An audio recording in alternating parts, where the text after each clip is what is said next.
Yeah! Woo! Noche UFC! Let's get excited. Noche UFC, UFC 306, whatever you want to call it. We on season! We're about an hour away. We're about an hour away from all of those names coming to fruition here as we get you ready for this card with the People's Pre-Fight Show here on MMAfighting.com. Hello there, everybody. I am Mike Heck here in Atlanta. You can kind of see over my right shoulder a little bit of the Atlanta skyline. It's just one of those days, a little cloudy, a little rainy, but in Las Vegas, it's going to be fire. Noche UFC, UFC 306 at the Sphere. Already seeing some teaser videos of what it looks like inside, but I'm fascinated, and we're going to see what it all entails and what it all looks like in about an hour's time. I am Mike Heck, and joining me, the chair swinging fool, the baddest stash in all of MMA. Let's see how many chair swings we get today from Casey Leydon.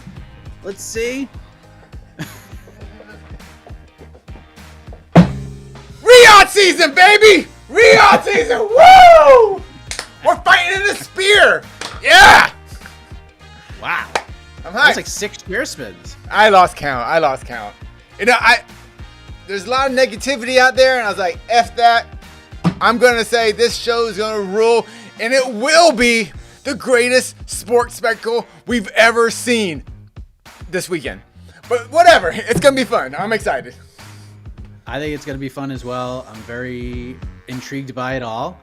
I'm also intrigued what the fine folks of the MMA fighting community, the best damn fans in all of the MMA media space, I'm intrigued by what they are thinking, what they want to talk about. Because that's what this show is all about, everybody. It's People's Pre-Fight Show. We answer your questions for the next 45 or so minutes.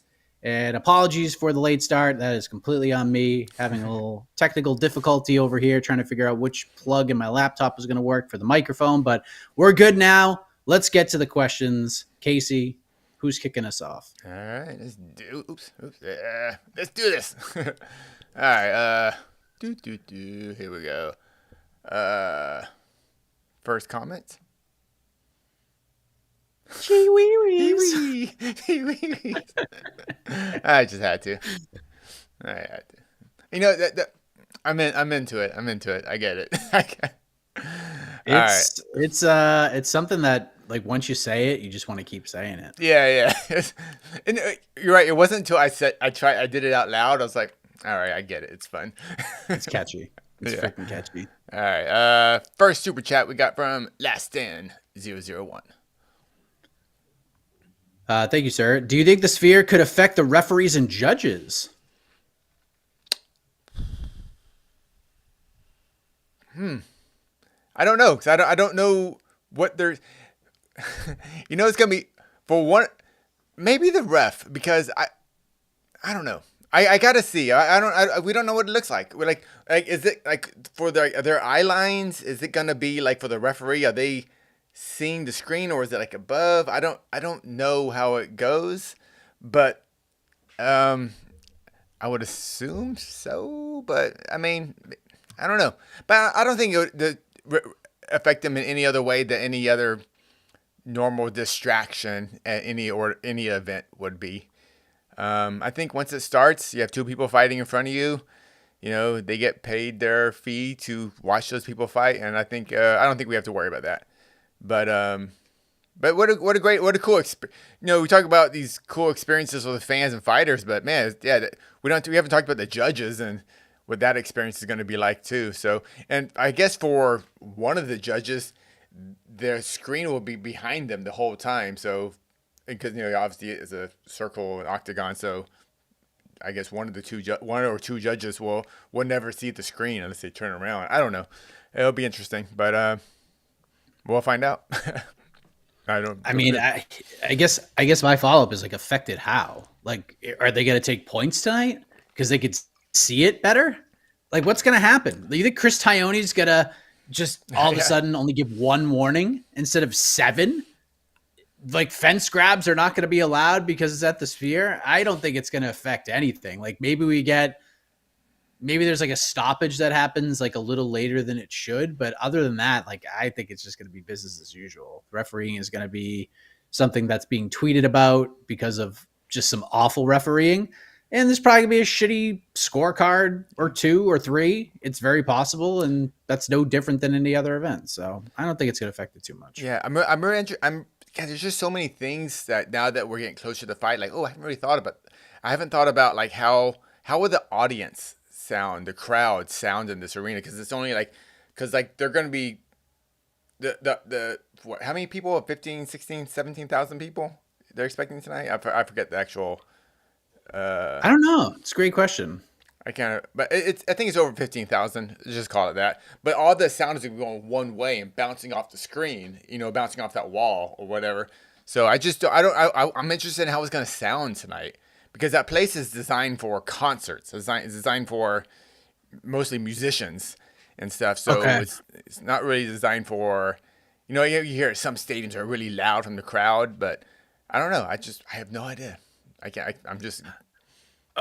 Okay, so I'm looking at this is courtesy of the fine folks on Twitter, the account WrestleTix. They're very good at sort of determining setup, tickets distributed, etc. Available tickets as of 4 hours ago, 304. The current setup is for 15,410. Currently 15,106 tickets distributed. So there's gonna be 15,000 plus there tonight. Yeah. So I'm assuming the resellers are gonna just sell them whatever price they can get, but they've all been paid for. So I don't know. Yeah. So many there's questions like 600 tonight. resale tickets. Yeah. Yeah. I have no clue. Just no clue. No sporting event has been done in this arena, so everything is gonna be brand new. And I don't know. I'm excited. I mean, I criticize UFC often for being boring and just, basically just make the same show week after week in the same venue or same city. Like, we want a show in Kansas City look the same as a show that looks like, in Boise, Idaho. But this is the one time in the, 17, 18 years I've been covering the UFC that we have something different. And I think I need to be excited. I think I need to be more excited about that. I think I had a little skepticism coming into it. And I still do. I'm not all about what Dana says, but I'm just happy we're going to see something different. It may not be great. It may not be, worth the ticket prices what they pay for or whatever.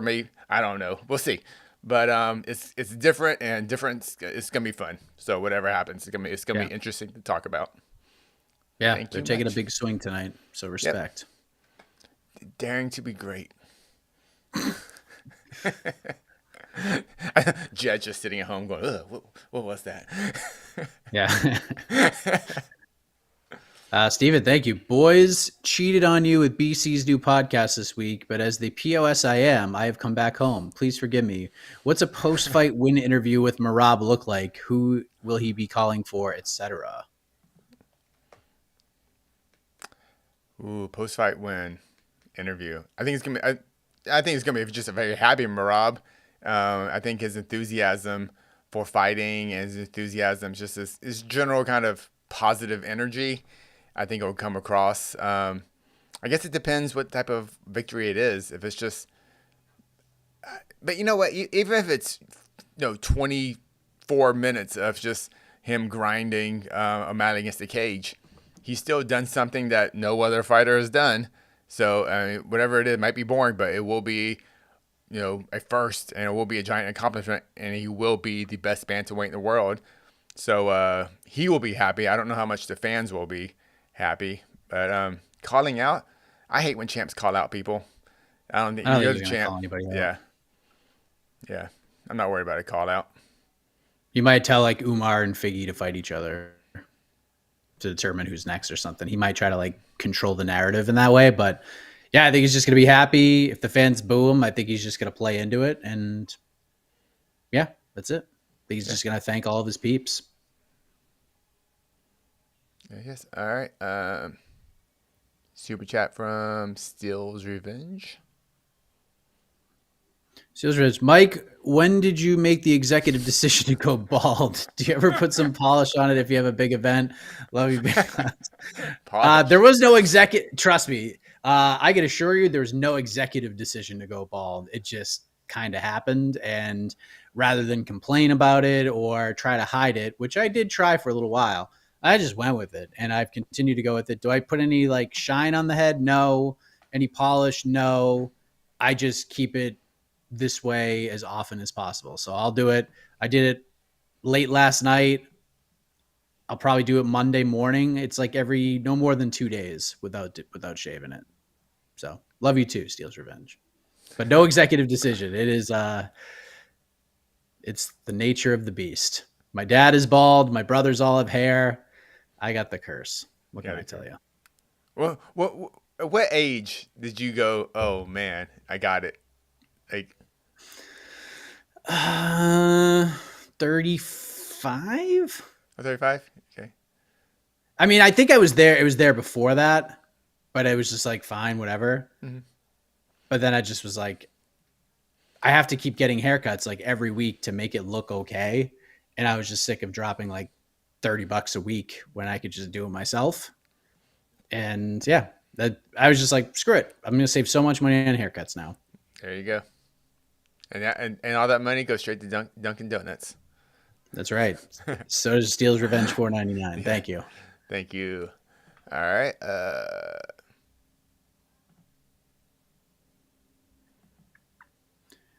Do you believe the UFC will tone down the effects of the sphere, graphics, lights, etc., to entice users to purchase pay-per-view? I don't think so. We'll tone down the effects of this. Like, what is it? Wait, I'm not sure. Like, they're gonna start off just kind of slow, and then be like, hey, when you buy the pay-per-view, you're gonna get the full effect of this kind of thing, maybe. Oh. I mean, yeah. We're not gonna get the full show for the prelims, but we are gonna get it's. I mean, we're gonna see the show for the prelims, but we're not gonna. I don't think we're gonna see those big movies or those big kind of. I don't know. Like, if you're gonna see a Grateful Dead concert, like, oh, we're in space now. Oh, we're inside, a koala's womb. I don't know what they do, but I just don't know. I don't. Would it be giant? I don't know. Like, there's a lot of space to cover. And it can't just be replays. The screen, like how big are the replay screens going to be? How big are the actual screens for the fight going to be? Because I mean, if you go to a UFC event, yeah, I mean, unless you're sitting within, I don't know, 20 feet of the cage, you still wind up spending, I would say at least 75% of your time looking at the big screens. So it'll be just kind of like how big are those screens going to be? I don't know. Like what portion of that wall are going to be like the actual the fight. So no clue. But I don't know, did you listen to the creative panel at all? Holy crap. What? That's freaking insane. So you got shots in there?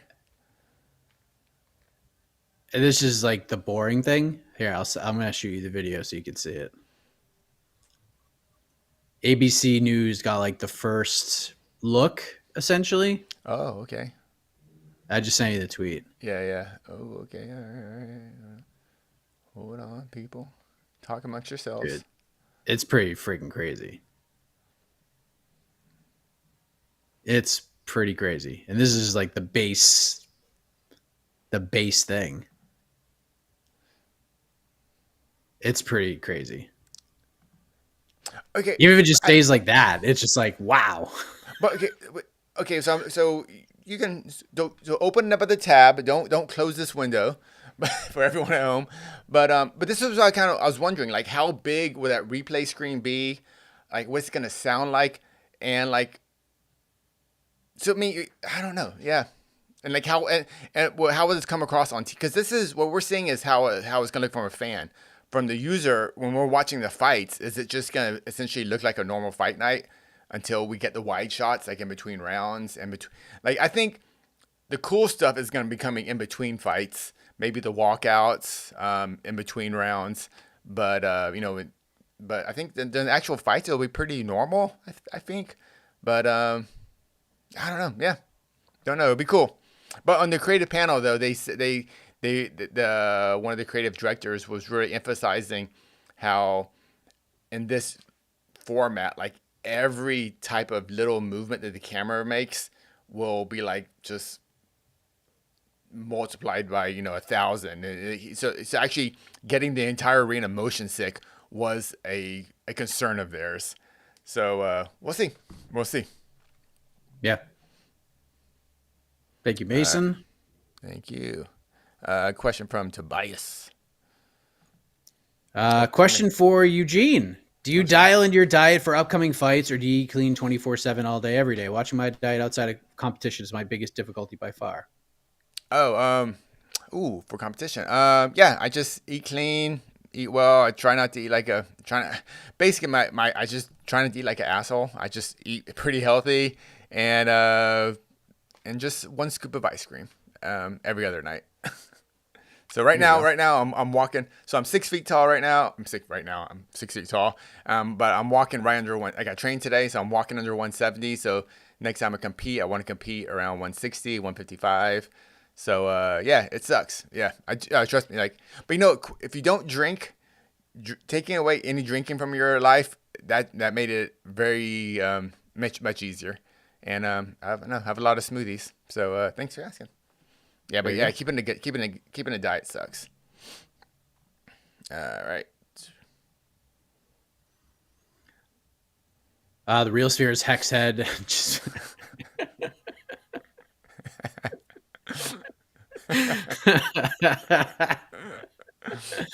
very good use of the $2, Alexander. Yeah, well appreciate that. Respect to you. He's like, oh no, they need to see this. I can't just throw this in the comment. It might get hidden. Okay. That's very good.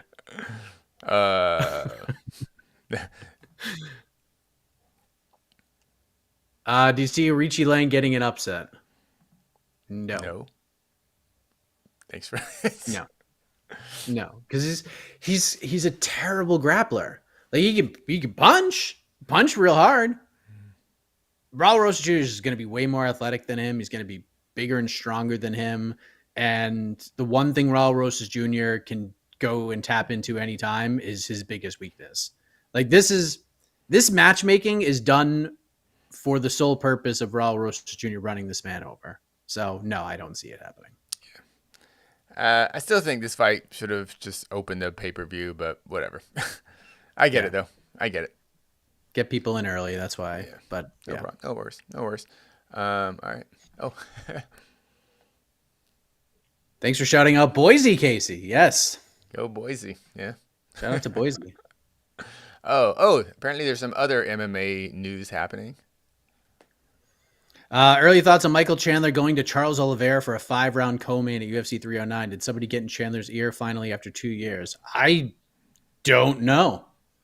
I don't know. I think maybe the last update Dana said, I know he talked to Robbie Fox and the news came out the way that it did, but it just seems like Conor's not going to fight this year. And I think Chandler, it'll be, by the time this event happens, it's going to be 2 years since Chandler's fought. And I think at this point, it's just like, man, I gotta fight. I gotta fight somebody. So you might as well try to negate a loss from an incredible fight. And even if he lose, if Chandler and Oliveira just fucking beat the shit out of each other like they did the last time, the Conor fight is still there for Chandler. It's not like it's gone but it's all about whether or not Conor comes back. This to me is the UFC just doing the UFC thing. They have a well-paid big star who is on the tail end of his deal, and they're going to milk this for as long as they can. I don't know what else to say. I don't know when we're going to see Conor at this point. The more I think about it, the more I'm just like, maybe Conor's just not interested in re-signing. Maybe they thought it was going to be like a real easy re-sign because of all the stuff Conor said and how loyal he's been to the company, but he's got a billion other things going on. So yeah, I think Chandler's just like, all right, I mean, I got to fight somebody. So why not fight Charles Oliveira, who's coming off a couple of losses? Try to get that one back. Yeah, that was a hell of a fight. That was the fight. He dropped. Like he almost won that fight, right? This close, yeah. Yeah, okay, he was. If Chandler, he dropped him. It was hurting him, and then he got on. I don't know if he took him. I have to remember it, but I don't know if he took him back down or he just got in Charles's guard instead of letting him back up, and then Oliveira did what Oliveira does. Yeah, in round two. He survived the round. Yeah, didn't get knocked out at the beginning of the second round, I think. Yeah. Yeah. After we watched that fight, but no, it's a good fight. It makes sense. This fight actually I didn't think about for some reason, as far as like a replacement fight for Chandler. But yeah. But I wonder what took so long. I guess for Chandler, like, at what point did he go? Okay, I've lost this weird, I don't know, stubbornness. I don't know. It's a weird thing. It's a waste of time for everybody. I don't know what to say. We'll see. They're gonna announce the rest of the card tonight. So I mean, Dana already basically told Complex that Stipe and John's go. Is this for MSG? Chandler Oliveira? This is MSG. Yep. That's the co-main event. Okay, and it's gonna be 5 rounds. Interesting. 5 rounds. What does this fight mean though? So I think it's just a fun fight. But I mean, it's gonna be something for Oliveira. I mean, is Chandler like if Chandler just gets whooped by Oliveira? Does the he's not getting a title shot. Yeah, it's just kind of I'm just kind of wondering what this fight means. Maybe he can get the Conor fight potentially. Maybe he gets slotted in there. Who the hell knows? Should this be BMF? Do you care? No, you gotta have no. I mean, if they want to throw some sort of weird belt, see you at the top title or whatever, cool. But I kind of hate you for that. Even sorry. Out there. The SIATS title. Here for a good time, not a long time title. Yeah. Maybe the winner gets, like the Holly Taporia fight's going to be over, right? So if Ilya retains the featherweight title and beats Max, maybe the winner gets to fight Max Holloway for the BMF title. Yeah, I don't know. There'll be something for the winner. Cool. Yeah, Chandler's got a big fight and a big card. If I'm I'm telling you right now, if I'm Armin Sarukian right now, I'm getting on the horn and I'm like, give me the contract so I can sign this thing. Like, let's go. Give me a date and let's party. Which could be in December now. Who the hell knows? Because it doesn't appear that Conor ain't fighting in December. So that opens up a whole bunch of stuff. Yeah. All right. Thank you, Mr. Boza. Love your questions. Thank you. Thank you, Boza. I mean, I know you're here every time, and we appreciate it. I thought we were going to get an Irini Aldana Norman Dumont question from him. Thoughts on the Dana hologram shown by Jose? The bilingual Dana White. Casey, did you see this? I didn't listen to it, but I guess was it actually him speaking Spanish or was it AI kind of talk? Was it Dana? It was AI. Okay. I didn't listen to it. I didn't have my speakers on. Cool and weird. Like, I still think it's so weird that Dana is a celebrity in a sense in the MMA world. Someone who wears a suit and doesn't fight. It's not John Jones. It's not Brock Lesnar. It's not Habib hologram. No, it's a very, very wealthy suit guy who wears a suit. I don't know. I'm not into it, but cool if people want to see Dana. If Dana's the star, I don't know. Yeah, he's the star of the company right now. Which I find just the weirdest thing for a fighting company, that the guy that doesn't do any fights and just, tells fighters, stop asking me for more money. So, okay, whatever. Interesting. I could think of, I don't know. Cool. I mean, it's again, they're taking swings. They're doing something different.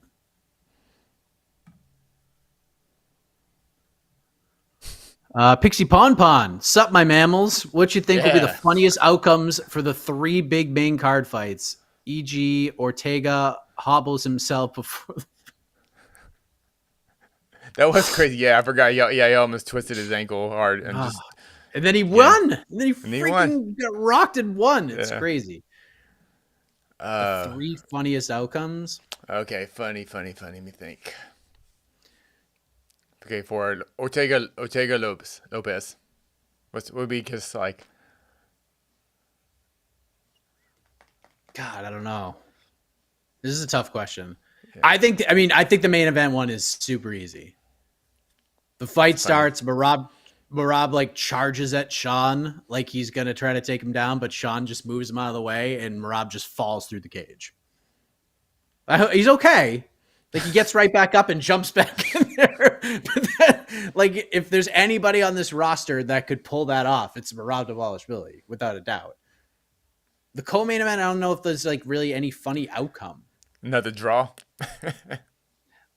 No, they like both wheel kick at the same time and they knock each other out. Oh, that would be the most And it's just, amazing like, outcome. double knockout. That'd be crazy. We would laugh a little bit. Grasso retains by double knockout. By double knockout. That would be crazy. And then Lopez Ortega. I don't know.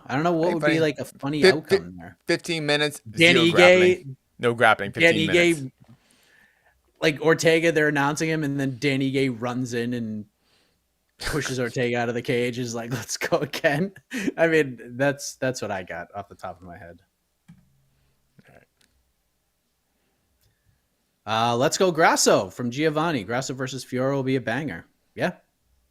It's gonna be a good fight. I'm looking forward to it. And I see a lot of people like dumping on it, but the first two fights were great.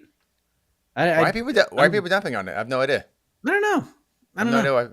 I was like, no, the expectations are just really, really high. Like, I just didn't know what other fight you like. This fight, as soon as they announced this event, you knew this fight was happening on it. So yeah.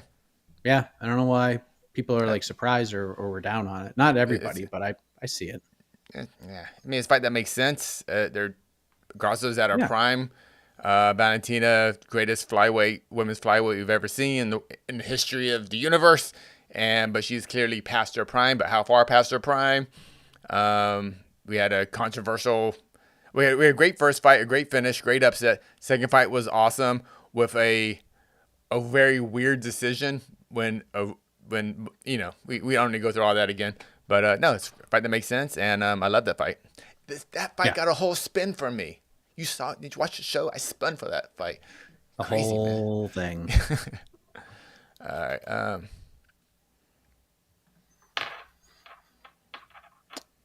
Has Merab ever dropped or finished anyone? Yes. Hey, finished Marlon Moraes. Yeah, one of the greatest comebacks we've seen in bantamweight history. It was an amazing fight, and I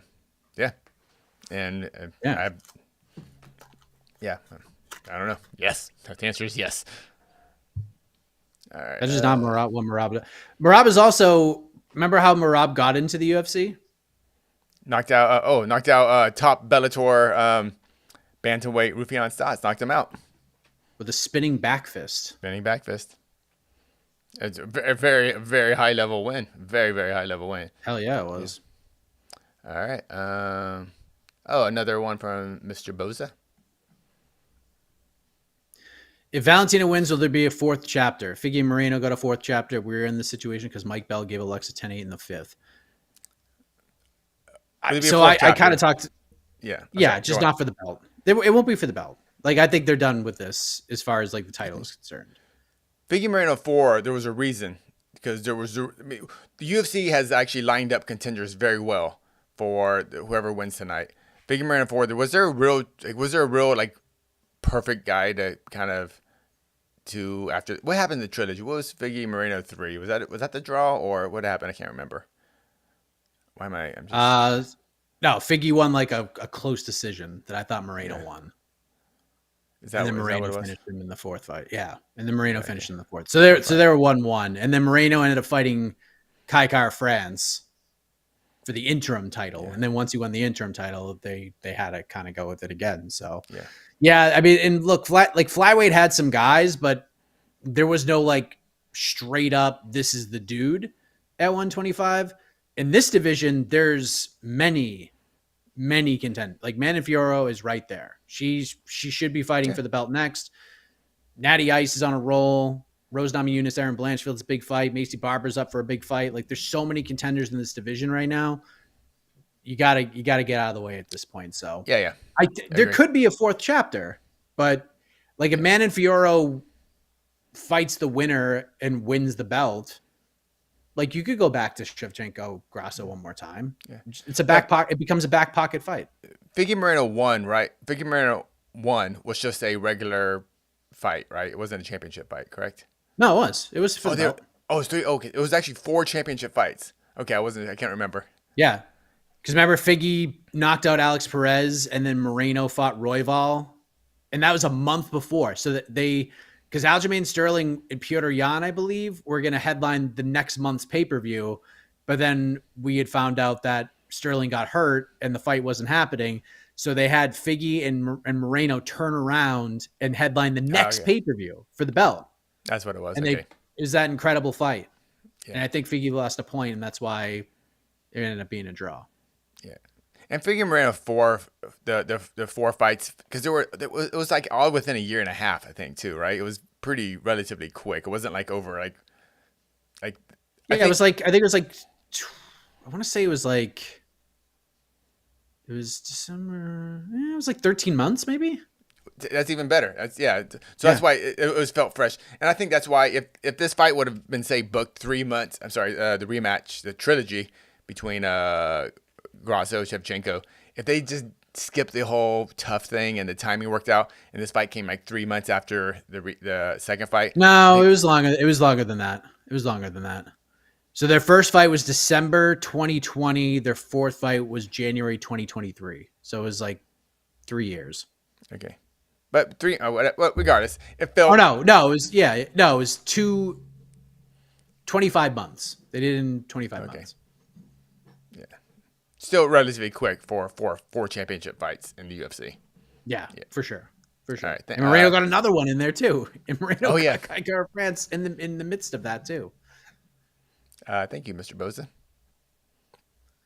Mason, Eric Nixick has recently talked via Uncrowned about the possible difficulties coaching at the Sphere. Any comments on this?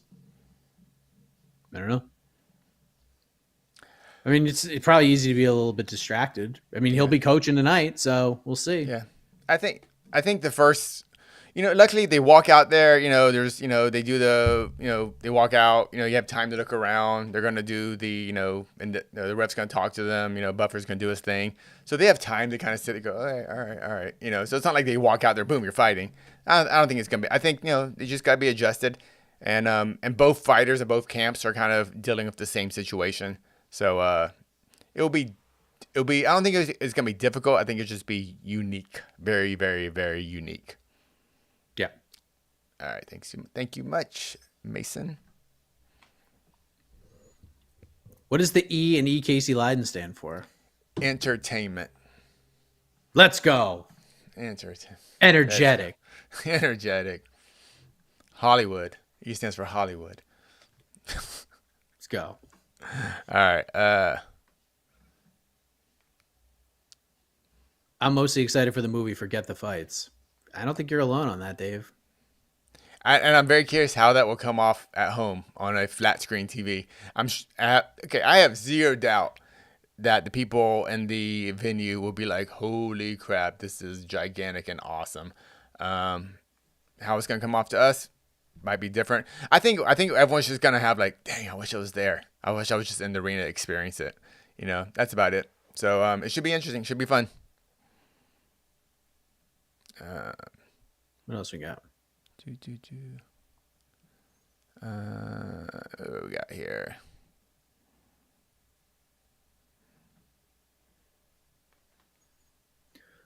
Hugo, one of the biggest Mike Heck fans. Wow. Your easygoing and humble personality really shines and really did in your UFC 306 interview with Laura Sanko. Never changed. Thank you, Hugo. Thank you. Wow. Look at that. Everyone's is that like my little brother? Just yeah. Name? Good job, little bro. Good job. Nah, I appreciate that. Yeah. Me and Laura Stockton him alone. I know where she wants to go at all times. I could just see it in her face, and I could just kind of don't even have to look. Just throw the ball, and I know she's going to be there to catch it. So yeah, it's super easy when you have somebody like that. I think somebody this is he was asking someone, he was referring to someone else in here, but oh yeah, it's happening. What you think I'm just gonna randomly come to Atlanta just to do the People's Free Fight show? Oh, we're doing the watch party. I know it's gonna be a little different without my fellow bald brother GC, but let me tell you, Jed Meshew is going to be a tremendous co-host, and we're going to do some different stuff. We might not rip open packs of cards, but it's gonna be fun. We have some things planned. We have something that we're gonna do for every single watch party and the fallout of said watch party moving forward for all of these. A little bit of a teaser. We'll reveal more on the watch party, but yeah, there'll be stakes to this watch party and future watch parties. So stay tuned. Casey, can you replay the footage of when Jed absolutely did his beans betting on Chevy in the first fight to get us in the mood? Do you have that? You must. I got it. And watch the watch party. I might just drop it in. Okay. Just drop it in. So I think good. Yeah. All right. His soul just shatters. Let me see. Mangy Mutt, will the UFC consider the fighters when blasting graphics during the fight or just go all out to maximize the spectacle? I don't know. We'll have to wait and see. Know. Yep. That's the beauty of this all. What will be interesting, though, is when the fighters are on their backs and they're looking up, they're going to see something they've never seen before. And they're not, it's just like, it's not going to be the lights of the, the lighting rig. It's going to be something like very unique. And that's going to be a very, to me, that's one of the most interesting things that's going to be coming from this fight. And we might not get I'm more interested. I'm kind of curious. We don't get interviews from the losing fighters that much, but I wish we got interviews from the losing fighters on this card too, because I want to know. Because for the fighters that win, they're gonna be like, "Oh, this is awesome." But the fighters that lose, you kind of wonder, they were like, "Oh yeah, that was hella distracting." I was just like, I didn't know what to look at, in there. So maybe for the losing fighters, because people are gonna be affected differently, and I kind of I don't know. I don't know. I don't think I've said I don't know more than I really don't know. I don't know. Just the first look from the ABC thing and just seeing the video that Jose posted, I'm just like, damn, what's this gonna look like on TV? Yeah, it looks freaking cool in the videos. So, are there? I'm looking at. So there are some. Is that media row that's behind the cage that's right up on the screen? I don't know. We'll find out. It might be it might be media row and then the celebrity section, perhaps. Oh, okay. Yeah, because to me, you wouldn't want to. You want if you want to sit so you can see the screens. I don't know. I need a new word for I don't know. All right. Let me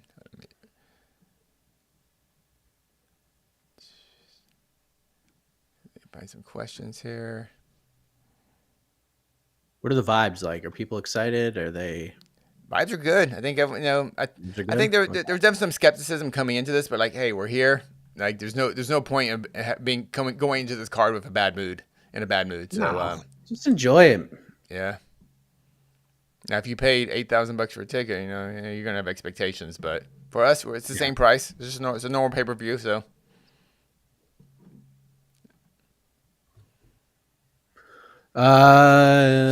Any chance that at some point Dana has a sense of humor and the sphere just looks like the apex in the background? It's just John Jones's face all over the freaking sphere. All the holograms are John Jones ducking. Who's sitting next to him? There's John Jones again. Oh yeah, John. Oh god, that's funny. Someone hacks in the system. It just says John Jones ducking Tom Aspinall across. The first movie's about the apex. Oh my god, that'd be great. That'd be so great. Chapter 1, the apex. And it's all this it's all this black and white footage of AK saying, "I don't believe they need to shut the UFC down." All right. Okay. That'd be freaking funny though. I hope. I don't know. All right.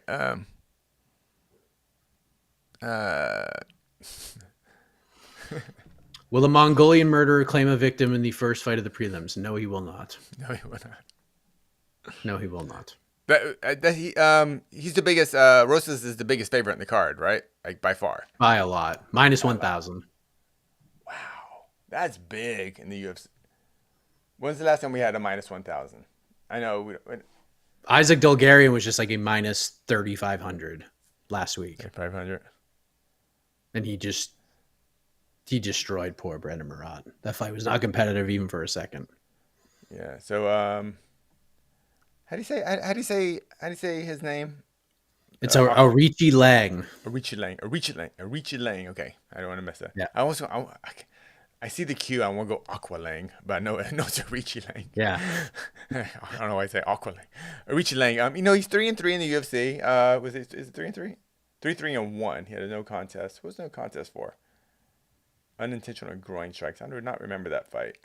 Did he get kicked in the jewels, or did his opponent get kicked in the jewels? I don't remember. Fight. It was in February, but regardless, yeah. I mean, it's a very tough fight for him, and yeah, he's got a job to do, and I think the UFC has some. Yeah, UFC has assigned him a role, and I think he's going to perform the role they have assigned for him admirably. He's going to try. He's going to be a tremendous trier, but it's just a horrible matchup for him. Let me see what. Yeah, I can't. Thank you. That's I do want to say that when I see the name real quick, I want Aqualung's fighting. That's funny. Let me just throw some comments up here before.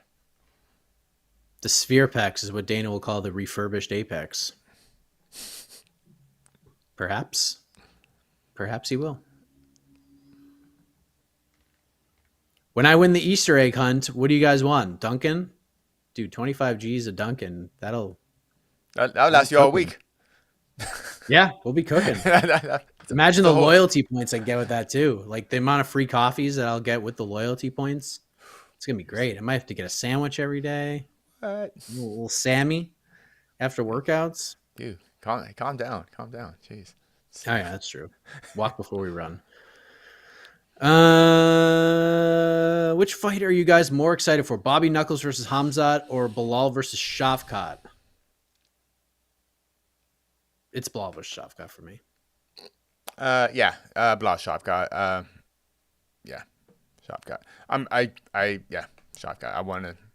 That's the big one for Belal. And I hate saying the whole, you're not a champion until you defend the belt.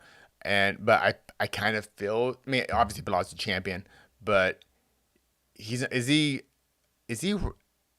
ranked he has to be ranked number one. I think, does anyone have Shavkat ranked above Belal?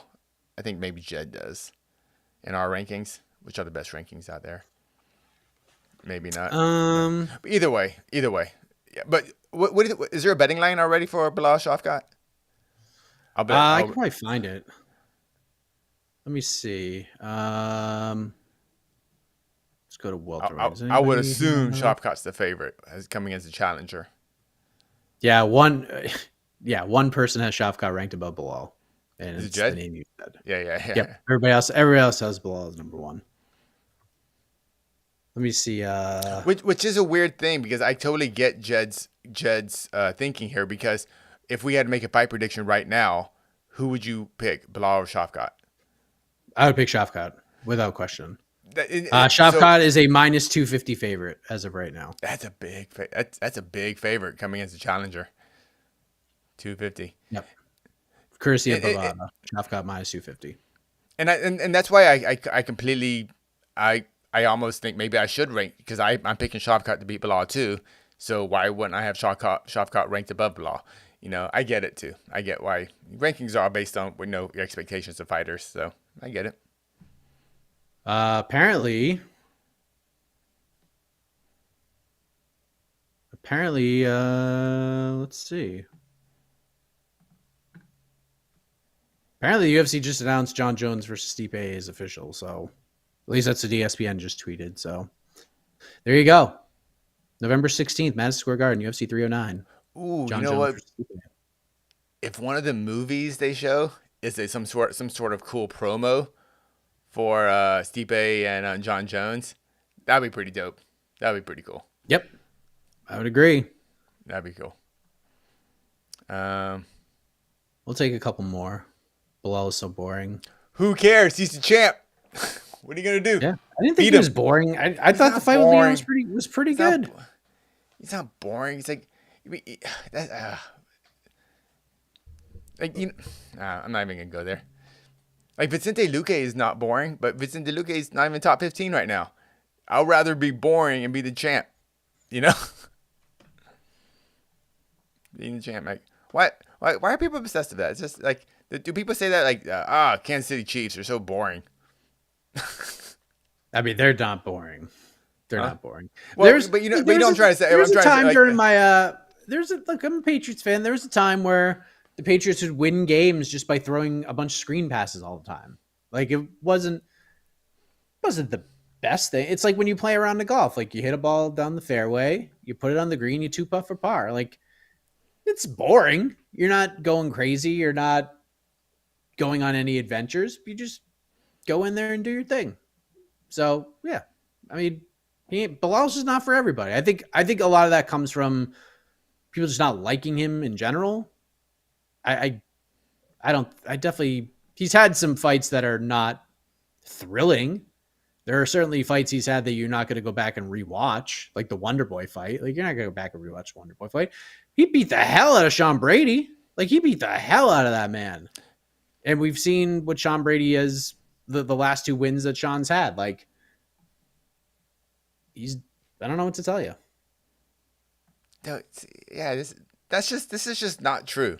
That's just not true. Belal's got charisma. He just says a bunch of things that are ridiculous. Like I thought his build to 304 was like, at first I thought it was awful. I'm just like, oh man, like get a microphone away from this man. But like the more he spoke in the build to that fight, the more I was like, okay, I get it. And trust it, like Belal has been this way forever. He's a little more confident now that he's the fucking champion of the world. But I mean, I was interviewing Belal Muhammad well before he was in the UFC, and he was always this same quirky guy. Yeah, maybe he's not a superstar, but dude's fun dude, and he's super confident. Like if I'm Belal, like who cares? You are the champion at the premier mixed martial organization in the world. Like and like people are like, yeah, but you're boring. Like what? Like it's just I'm just trying to imagine if I was in that situation. Like, dude, you're the best welterweight in the freaking world, but you're boring. You have no charisma. It's like, dude, he got one chance to fight for the belt. He was never ever getting another title shot. This is it. He knew it. Everybody knew it, and he went out there and won. He went out there and beat the guy that a lot of people didn't think he could beat. It's kind of for all the crap talk that MMA fans give pro wrestling. You talk about fighters like they're pro wrestlers. You know, it's like, you know, like I want charisma. I want a good promo. I want excitement. It's like, no, like you want to get the W. That's the goal. You want to get the W. Hey, you know what? And don't pay. Next time Belal fights, don't pay for it. Don't watch it. I don't know. There you go. All right. We'll take a couple more. Why should Shavkat get a title shot with 0 top 5 wins? He beat Wonder Boy, who Belal also beat very easily. Who else is there? And don't you dare say Kamaru Usman, because that's the most ridiculous argument in the world. And Joe Rogan, respect, my man, but you are wrong. The UFC owes him a title shot? Ooh, no, why? No. The guy doesn't want to fight in 3 years. And we're just going to give him a title fight? He's 0-3. He's lost his last 3 fights. Just get one win. Get one win over anyone top 15. It's the fight everybody wants. Like that's the fight I want to see. Like we know Islam didn't have a top 5 win. We knew how good he was.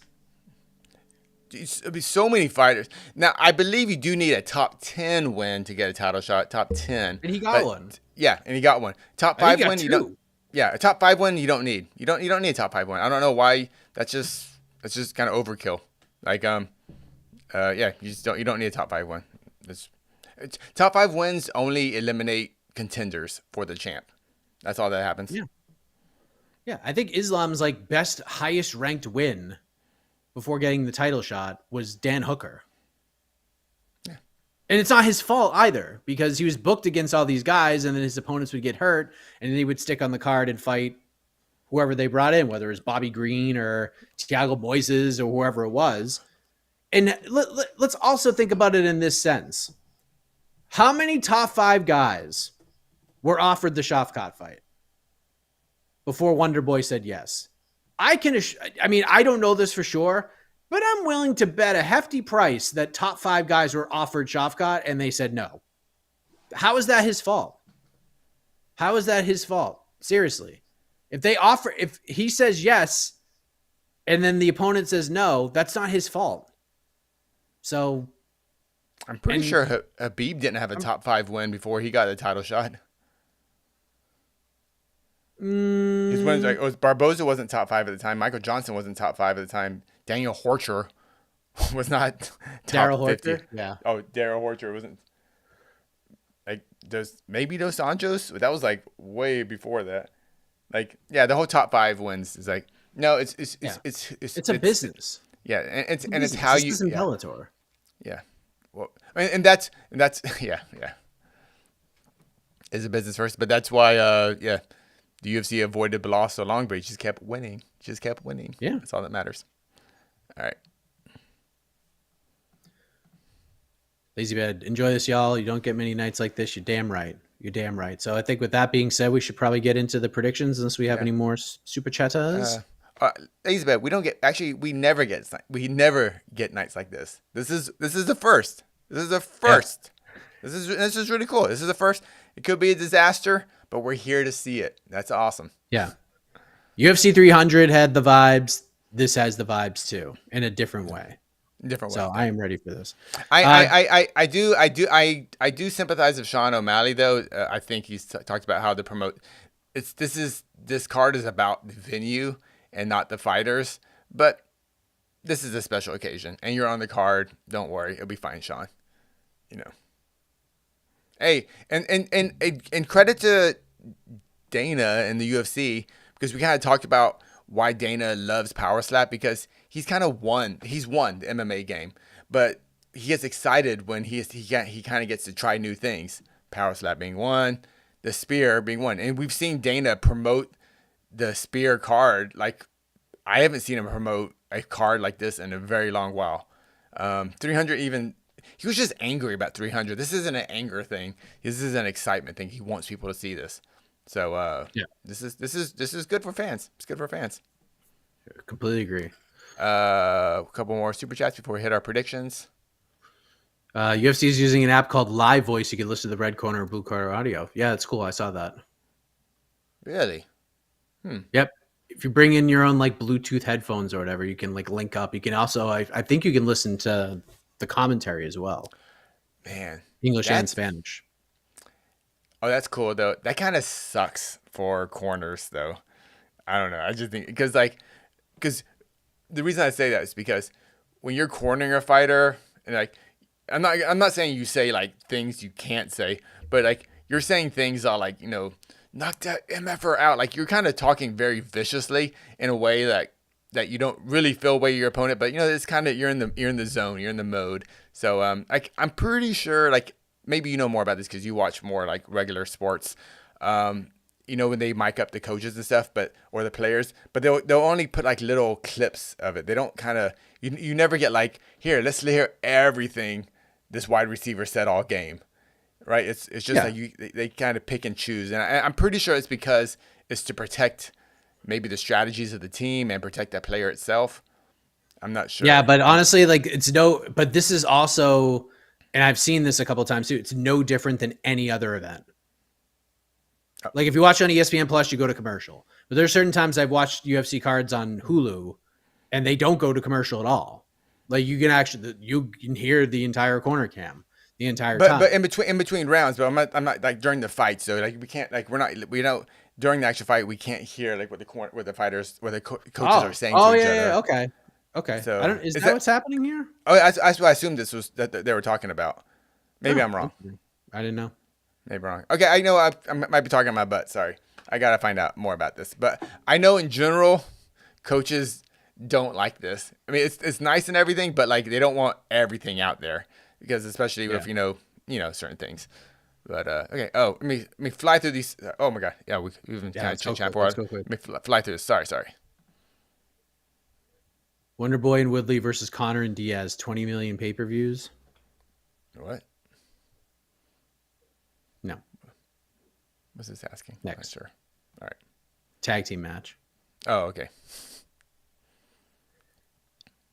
Oh no, that's a dumb question. Nope, skipping that one. Sorry. He actually paid for that too. Am I the only person who just doesn't see O'Malley as a giant superstar? Yes, he's fun and very talented, but he doesn't have the feel of a true superstar. I think he has the feel of a true superstar. I think he does. I think he How has that translates to money is the big question. And I think the UFC's done a nice job. Like, look,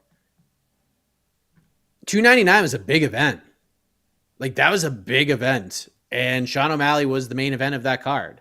So that translated to dollars and cents. The thing is, what the UFC is trying to do is, first of all, Dana White is going to be the number one star, and I think he wants it that way. Just it makes it easier. You don't have to deal with he doesn't want another Conor situation.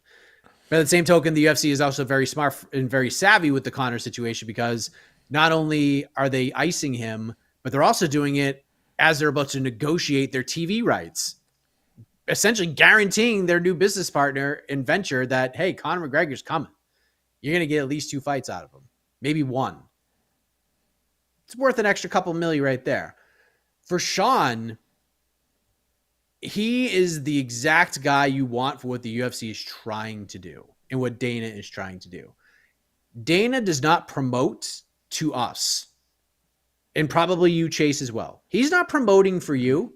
He's not pushing guys that you like. He's pushing guys that the 22-year-old person who is just starting to watch the sport, who thinks he could beat all the UFC fighters, that's who he's promoting to. And Sean O'Malley is somebody that resonates with that audience right now to help grow the product, because that's the kind of audience, that's the next generation of people that are going to be following the sport. So it just look at what they've done the last several years. They do not promote for the longtime fan. They know once they have you, they got you. If they have you past 3 years, you're staying. You ain't going anywhere. Maybe 5. You're there. And then once those people leave, the next crop comes in and they just target the same age bracket.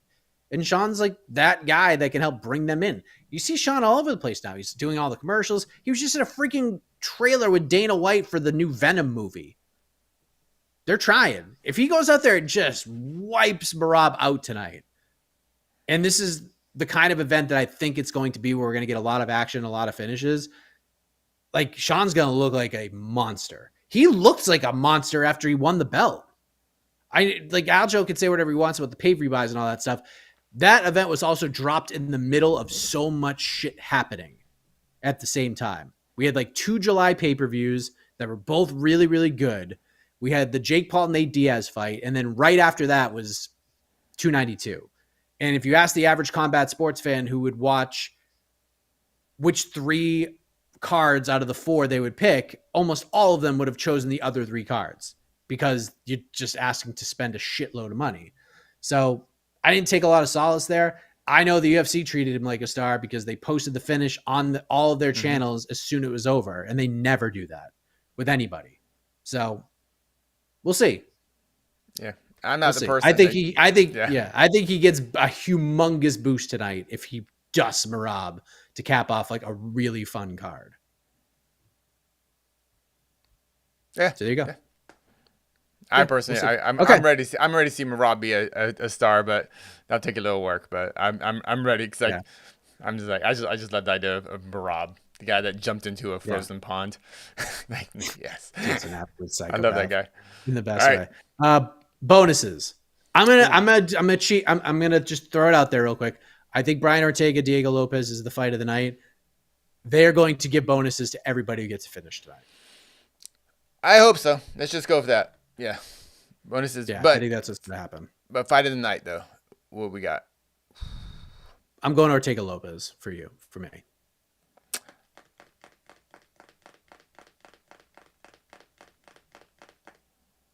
I'm gonna go. You know what? Oh man. I'm gonna go Zellhuber Ribovic.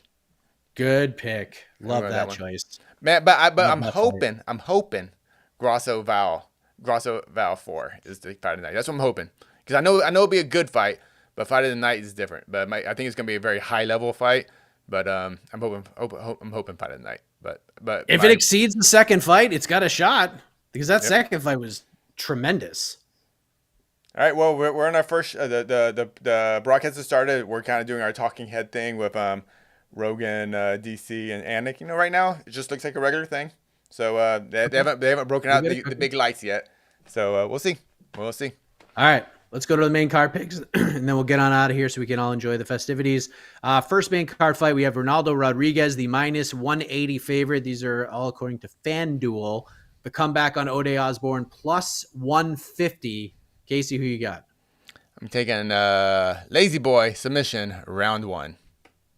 I'm taking Lazy Boy submission round 2 for betting purposes. I did not choose a side. I just chose what I think is going to happen, a fight that is going to end pretty quickly. So I took the under 2.5 at minus 110. So that's my bet for that fight. We go to the low-key banger of the card for sure. Lightweights, best division in the sport. We have Daniel Zellhuber, minus 180 favorite to come back on Esteban Ribovic, plus 152. I'm going with Daniel Zellhuber by decision. Neither of these guys have ever been finished. I think they're both incredibly talented. I think Zellhuber just is the full package. I do have a bet on Zellhuber by decision at plus 125. Zellhuber 30-27 and a fight of the night. There you go. We go to the featherweights, everybody. Currently, Diego Lopez, minus 184. The comeback on Brian Ortega, plus 154. Casey, who you got here?